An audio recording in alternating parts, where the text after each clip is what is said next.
आज बात करेंगे एक ऐसे मुद्दे की जो देश की राजनीति ही नहीं बल्कि महिलाओं के भविष्य को भी नई दिशा दे सकता है।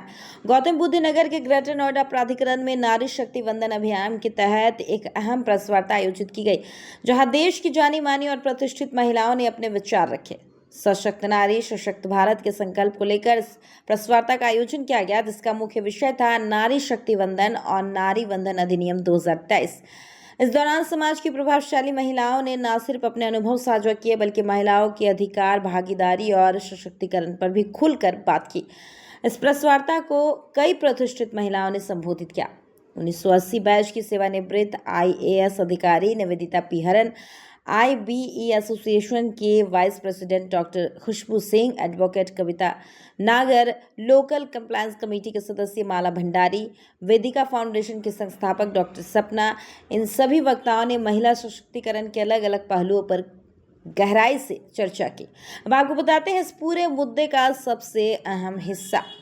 नारी वंदन अधिनियम 2023 के तहत लोकसभा और राज्य विधानसभाओं में महिलाओं के लिए 33% आरक्षण का प्रावधान किया गया है। इतना ही नहीं, इनमें अनुसूचित जाति और अनुसूचित जनजाति की महिलाओं के लिए भी उप आरक्षण शामिल है। हालांकि यह प्रावधान जनगणना और परिसीमन प्रक्रिया के बाद लागू होगा। इस कानून का मुख्य उद्देश्य महिलाओं की राजनीतिक भागीदारी बढ़ाना, निर्णय लेने की प्रक्रिया में महिलाओं की भागीदारी सुनिश्चित करना, लोकतंत्र को अधिक समावेशी बनाना। वक्ताओं ने कहा कि ये केवल एक कानूनी नहीं बल्कि महिलाओं को नेतृत्व में लाने की एक ऐतिहासिक पहल है। सभी वक्ताओं ने एक स्वर में कहा कि नारी वंदन अधिनियम महिलाओं को सिर्फ प्रतिनिधित्व नहीं देगा बल्कि उन्हें नीति निर्माण में भी मजबूत भूमिका देगा। उन्होंने यह भी कहा कि संसद और विधानसभाओं में महिलाओं की संख्या बढ़ेगी और उनके दृष्टिकोण को भी मजबूती मिलेगी। इस पहल को लोकतंत्र को और अधिक संतुलित और प्रातिनिधिक बनाने की दिशा में एक बड़ा कदम बताया गया है। वक्ताओं ने कहा कि जब महिलाओं की भागीदारी बढ़ेगी तो समाज से जुड़े मुद्दों जैसे शिक्षा, स्वास्थ्य और सुरक्षा को और बेहतर तरीके से उठाया जा सकेगा। इस मौके पर कई प्रशासनिक अधिकारी भी उपस्थित रहे, जिनमें शामिल रहे अपर मुख्य कार्यपालक अधिकारी श्री लक्ष्मी BS, OSD अर्चना द्विवेदी, गुंजा सिंह, उप जिलाधिकारी दादरी अनुज नेहरा। इनकी मौजूदगी ने इस कार्यक्रम को और अधिक महत्वपूर्ण बना दिया। अब बड़ा सवाल यह है कि क्या इस अधिनियम के लागू होने के बाद देश की राजनीति में महिलाओं की तस्वीर बदल जाएगी। विशेषज्ञों का मानना है कि यह पहल महिलाओं को सशक्त बनाने के साथ साथ देश के लोकतांत्रिक ढांचे को भी मजबूत करेगी। अब आपको सुनाते हैं प्रेस वार्ता में क्या कहा गया। ग्रेटर नोएडा में हुई यह प्रेस वार्ता सिर्फ एक कार्यक्रम नहीं थी बल्कि एक बड़े बदलाव की शुरुआत का संकेत थी।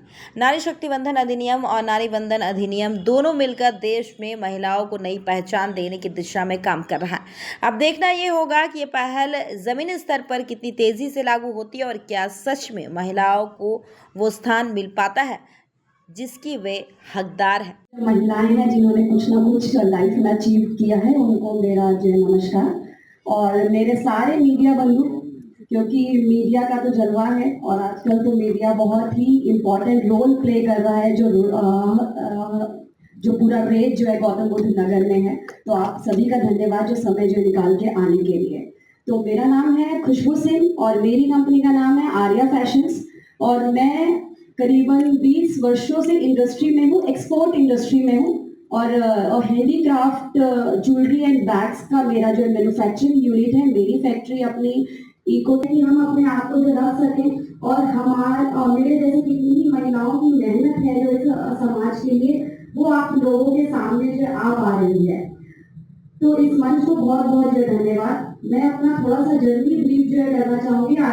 और द्रौपदी मुर्मू जी से भी हैंडीक्राफ्ट को मैंने रिप्रेजेंट किया था, क्या कहते हैं, पोर्टुगल में। तो एम्बेसी ऑफ पोर्टुगल से भी मुझे जो इनवाइट आया था, तो वहाँ मुझे सारी चीज़ों को डिस्कस कर चुके हैं और समय का भी अभाव है, तो मुझे लगता है कि बहुत कम शब्दों में मैं अपनी बात को कहना चाहूँगी और बताना भी चाहूँगी। कुछ पॉइंट्स मैं आपसे डिस्कस करना चाहूँगी जो वाकई में बहुत विशेष मुद्दे हैं जिस पे हमें काम करने की ज़रूरत है। जैसा कि मैम ने कहा, सेल्फ हेल्प ग्रुप सबसे बड़ा एक मुद्दा, हमारी सरकार उस पर बहुत काम कर रही है। महिलाओं के आरक्षण के लिए काफ़ी समय से बात चल रही थी और अब ये चीज़ें आगे बढ़ भी रही हैं। उसको देखते हुए जैसे हमने कहा कि जो भी हमारे ग्रामीण अंचल में महिलाएं हैं, जो सरकार सेल्फ हेल्प ग्रुप के थ्रू उनको मदद करती है, उन ग्रामीण अंचल की महिलाओं को आगे बढ़ने की बहुत ज़्यादा ज़रूरत है। तो कुछ जो महिलाएं संसद में आई थी, उन्होंने तब ये कहा कि नहीं, हमारी ये लड़ाई है, हम अपनी लड़ाई खुद लड़ेंगे और ओवर द इयर्स हम ये पोजीशन भी जहां पर भी अपना स्थान लेकर आएंगे पॉलिटिकल इंस्टीट्यूशंस में। वो चीज नहीं हुई। धीरे धीरे करके आरक्षण की बात होनी शुरू होगी कि अगर महिलाओं को तुमने पॉलिटिकल डिसीजन मेकिंग में लेकर आना है तो आरक्षण दे ही दीजिए। फिर I am thankful to the women जिन्होंने मुझसे बड़ी थी और जिन्होंने सड़कों पे उतर के सत्याग्रह किया